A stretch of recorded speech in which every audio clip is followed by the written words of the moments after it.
Hi,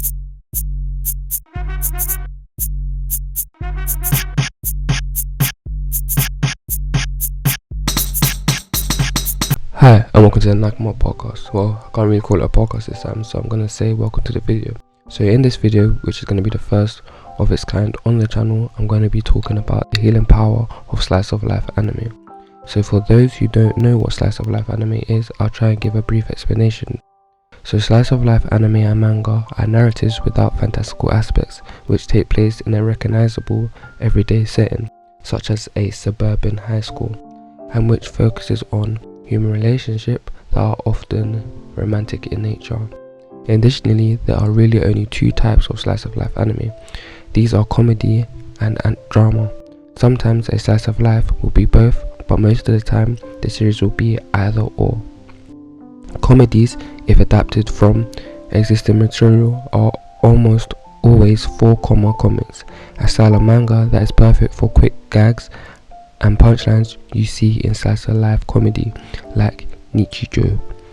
Dramas usually have a romantic aspect tacked onto them, but not always, like Toradora. There's also a cute girls doing cute things subgenre as well, which is very weird saying out loud, such as Yuri Camp, or the English translation Laid Back Camp. So the idea for this video came from me reading something recently, and it said that in recent years slice of life anime has been called healing anime or hirashiki. So I was like, mad, slice of life anime kinda has a healing powers to it. I was like, why not make a video of it?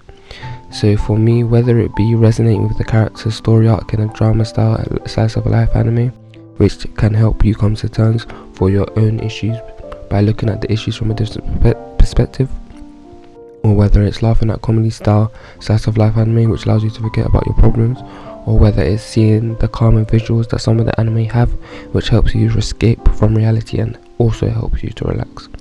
So for me, like I just said, being able to resonate with characters is a big part of why I feel like slice of life anime has healing powers to it. So for example, with me resonating with characters in Cowboy Bebop, I'm low-key gonna get hate for this, because it can be seen as a slice of life anime based on the definition, as it is based on a period of time on the character's life. So low-key can be seen as a slice of life anime. But anyway, I'm gonna carry on. So resonating with characters like Spike, Faye and Jet was therapeutic in a way. This is because all three characters were chained by their past and found it difficult to look forward, but all of the characters found ways to look forward and deal with their past, as Jet found peace with his past by letting go the woman that he loved, by catching her boyfriend in the episode when they go and looking for a bounty on that planet, also by killing his friend from the ISSP who set him up. This also allowed him to move on from his past and deal with it. Also for Faye, coming to terms with the idea that all of her family are dead, and most of her friends and people that she knows are elderly now, and she has no place to belong. However, her forming relationships with the people on the Bebop, like Jet, Spike and Edward, this allowed her to find a place she actually belonged to. And with Spike also coming to terms with his past by encountering it face on in the last episode and not running from it, it was nice to see. And it topped off for me by saying to Faye that he was going there not to die, but to know that he was alive. And also Spike said, "Look at my eyes, Faye. One of them is fake because I lost it in an accident. Since then I've been seeing the past in one eye and the present in the other. So I thought this only see patches of reality, never the full picture." Him saying that really made me think that he was actually just living in the past the whole time and not looking forward. So watching this series allowed me to learn that the past is the past and to always look forward. Also, another character I really resonated with was the main character in Your Lie in April. So Kozi Arama. I know I butchered the name, sorry guys. I only resonated with part of his character that fell out of love with something that he actually loved doing, which for him was piano. For me, it was falling out of love with football, which was a huge part of my life. So falling out of love with football was very hard for me, as I loved everything about football, especially playing it, and various things happened which made me fall out of love with it. This affected me heavily as I lost loads of confidence, but because of it, which is extremely hard for me. So later, watching Your Lie and April made me realize that even when losing love for something, it can come back at any time in the weirdest of ways, and the love can come back stronger. Also, it taught me that the same lesson that Cowboy Bebop taught me, that past is a past, and it will shape your decisions on things, but you should always look forward and not back. Furthermore, being able to resonate with the Genten's character from Onoha, the flower we saw that day, was weirdly therapeutic in a way also, because seeing how hard it was for him to deal with his mother's illness, and then later her death, and the death of his friend Menma. Also for me, I could relate to how hard it was to deal with his mother's death. As for me, when my mother was ill, I found it extremely hard to deal with it, as I tended to be quiet a lot, not really speaking how I felt. Low key, I'm still trying to work on it, because yeah, I tend to suppress a lot, but anyway, move on from that. So this was very similar to Genten, as he became a hikikomori after his mother's death, but was able to overcome the death of his mother and his friend member by coming to terms with the support of his friends in a very anime way. It was a very anime way. I won't spoil it, go watch if you want to. However, watching this made me realize the importance of having people around you that can support you in times of need.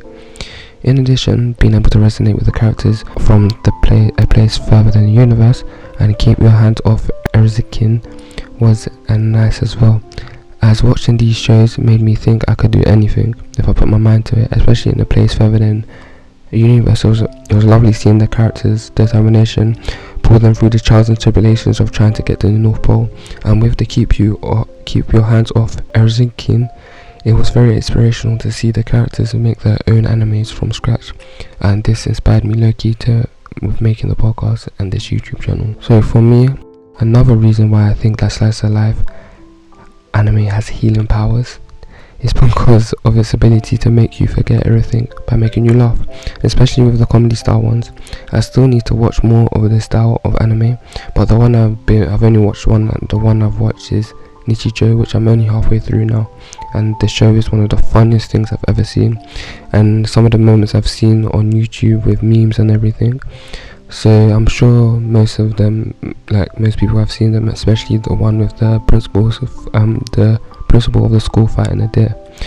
And yeah, it was very funny, and whenever I watch it, it also cheers me up, and it also always makes me forget about a bad day that I'm having or any bad thoughts I may have at that time. So I recommend you guys watch it if you haven't. So the final reason why I personally love slice of life anime is the lovely visuals that some of the shows have and movies have. Some of the examples are Yuri Camp, Violet Evergarden, Sound Euphorium, The Ancient Magnus Bride, and Mushiwishi, to name a few. The visuals of some of these shows are so common, which adds to the appeal of the genre. Like Yuri Camp, seeing them camping with the fire is so calming, and when the music hits, it's very relaxing. You can fall asleep to just watching that and hearing the music. Also, the visuals from Violet Evergarden and Sound Euphorium, which I need to finish, are extremely beautiful, which we should expect from Kyoto animation. Again, the visuals are beautiful and calming, and they always make you relax and feel and forget about your problems. For me, these animes are the epitome of healing animes due to a combination of the calming visuals and the peaceful OSTs.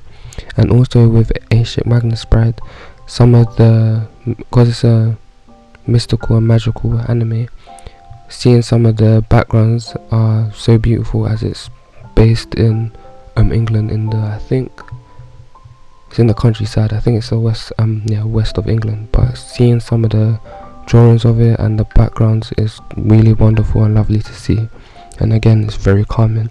And also, when it comes to the slice of life movies like Kiki's Delivery Service, Only Yesterday, Whisper of the Heart, to name a few, these are all Studio Ghibli films, and you know how wonderful Studio Ghibli films are.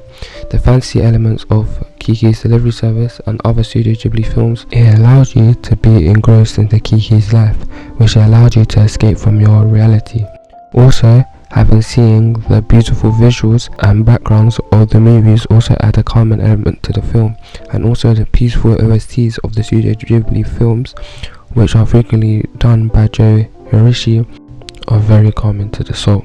So being able To watch slice of life anime is a very nice way to escape, especially when the visuals are beautiful and there are very well written characters and the ability to make you laugh, which all contribute to the healing power of the genre. So thank you guys for watching the video. So make sure you like and subscribe, and also comment down below if you guys like these types of videos and if you want more.